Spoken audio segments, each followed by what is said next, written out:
حبايب قلبي اخواتي من مصر ومن خارج مصر، وحشتوني جدا جدا من الفيديو اللي فات. النهارده كده هعمل معاكم بقى روتين كده جامد جدا ومشجع جدا جدا. عايزه اقول لكم اقسم بالله الدكتور قايل لي بطلي شغل الروتينات خالص، وقفي شغل الروتين دوت. انا مش عايزك تعملي اي شغل بيت خالص. يعني لدرجه ان قال لي لو عندك شغل في البيت او حاجه مثلا شغله تقيله، غسيل سجاد، تنظيف سجاد، كنس سلم، حاجات من ديت. بصوا هاتوا مثلا هاتي واحده تساعدك. فبصوا عايزه اقول لكم يعني منعني اصلا من شغل البيت، لدرجه ان قال لي ما تعمليش اي حاجه خالص في البيت. اقسم بالله يعني يا دوب بس قال لي جهزي بس لقمه بس للاولاد، وتغسلي بس الاطباق كده بس وخلاص بالراحه. انما الشغل مثلا انت تشيلي وتكنسي وتعملي، يعني منعنا خالص من الشغل ده. يعني من الاخر قال لي وقفي شغل الروتينات خالص. يعني عايزه اقول لكم بعمل الفيديو ده من وراه، يعني ربنا يستر بقى كده وما يشوفش الفيديو ده. فطبعا قلت بقى امسك بقى الشقه كده بالراحه واحده واحده كده. للاسف بقى كنت مشغله الشاشه على القران، فاتكيت بقى على الريموت وانا شايلاه، ففصل حاجه في الشاشه، فقلت مش مشكله بقى يعني صدقت بقى كده وقلت يعني اما اخلص كده بخلي حد يعمل الشاشه يظبطها. اول ما بصحى من النوم كده بشغلها بقى القران كده بصوتها كده جميل.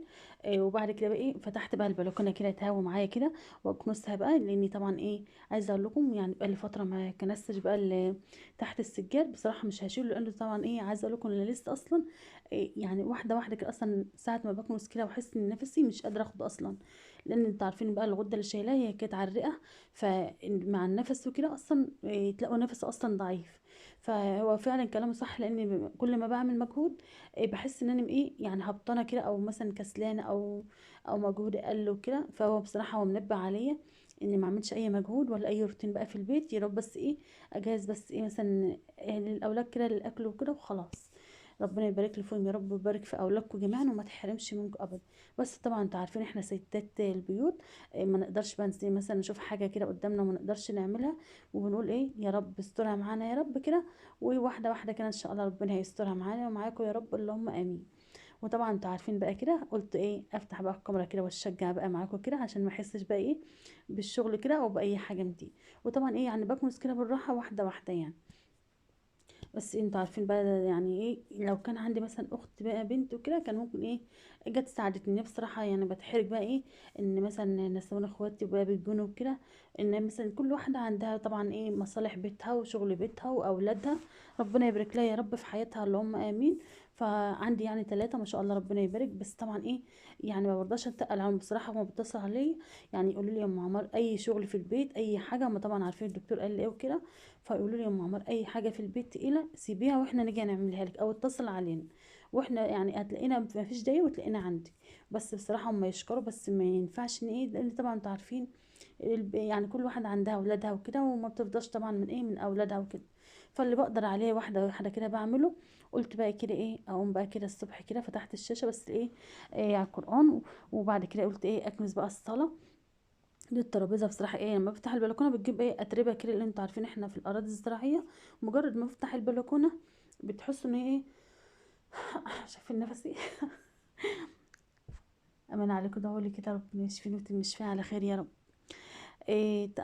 طبعا استغفر رب واتوب اليه.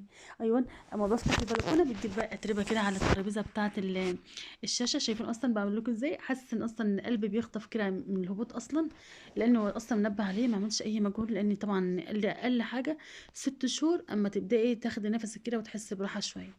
فالحمد لله على كل حال، الحمد لله انا وصلت لحد كده الحمد لله رضا وراضيه. والله ربنا يرضيني يا رب كده ويرضيكم امين يا رب العالمين، ويكبر خاطرنا امين يا رب في الايام المباركه. شايفين اقول لكم حاسه ان نفسي بعمل كده. شلت بقى الترابيزه والكراسي. يعني عايزه اقول لكم لو يعني منبه عليا اي حاجه كرسي ما شالوش، ترابيزه ما شالوش، زمان الحاجات اللي انا عملتها الوقت دي. فبعد كده بقى كده شلتها عشان اكنس بقى تحتها طبعا قاعدين بقى قصاد الشاشه بقى مثلا بالليل وكده. انتوا عارفين بقى جو الشتاء، فلازم مثلا في حاجات بتقع على السجاده، فطيب بضطر بقى ان انا اشيلها الترابيزه والكراسي واكنس بقى تحتها بحيث ان تبقى نظيفه كده. المقشه السمراء دي بقول لكم ان هي جايباها للسجاده اللي هي السلك، والمقشه الناعمه الحمراء ديت جايباها للبلاط اللي هو السيراميك. بدات اكنس بقى. عايزه اقول كل ما بحرك كده احس اصلا مكان الخياطه اصلا بيوجعني. فربنا يستر بقى ان شاء الله كده وما تعبش، مش بس ان شاء الله مش هتعب لان انا موجوده معاكم والله.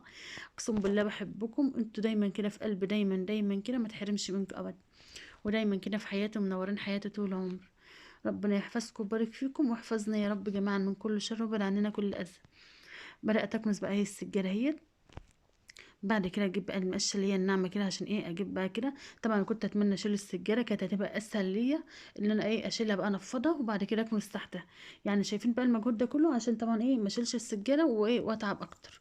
فبصوا، مش عايزه اقول لكم يعني أو عايزه اقول لكم ان اقسم بالله يعني اغلى حاجه يعني الصحة. يعني ربنا يا رب يرزقنا الصحة كده والستر وراحة البال. ده أحسن حاجة والله العظيم عند الإنسان. وربنا يا رب يدينا الصحة كده ويحفظنا من كل شر، آمين يا رب، وبارك في أولادنا جميعا. بدأت أكنس بقى كده من حوالين بقى السجادة. يعني عارفين لو كنت قادرة إن أنا أشيل السجادة كنت شلتها وكانت وفرت عليها كل دوت إن أنا أكنس حواليها وأكنس السجادة الأول وأكنس حواليها وأرجع أمسحها. كنت هشيلها مرة واحدة وأكنس وأقوم أسحب بقى مرة واحدة. بس للأسف بقى إيه عشان ما أتعبش أو بصراحة ما قدرتش برضه إن أنا أشيلها. إيه فبدأت بقى إيه أكنس بقى كده.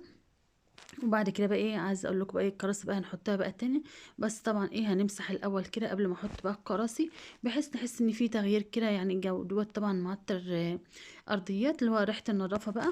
إيه ابدا بقى ارشرشه كده حوالين السجاده بحيث ايه الفراغات كده تكون نضيفه كده وفيها لمعه كده جميله.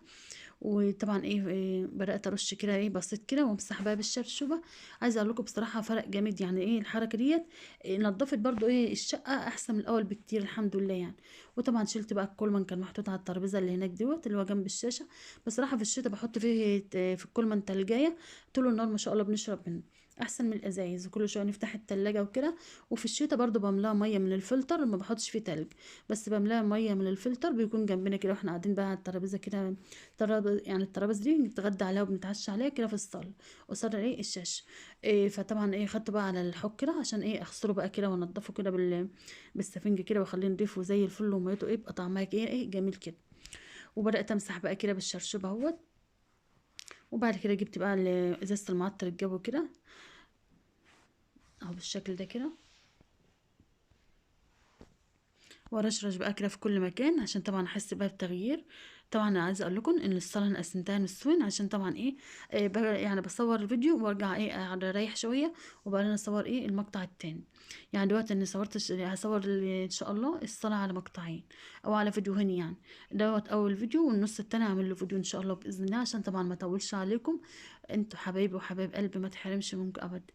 بعد كده بدات ارص بقى الكراسي. طبعا الكراسي ديت 5 كراسي دول 4 في كرسي لسه في البلكونة. حطيتهم بقى كده اهوت بالشكل ده كده. بنحطهم بقى قدام الشاشة كده ونشغلها بقى واحنا قاعدين.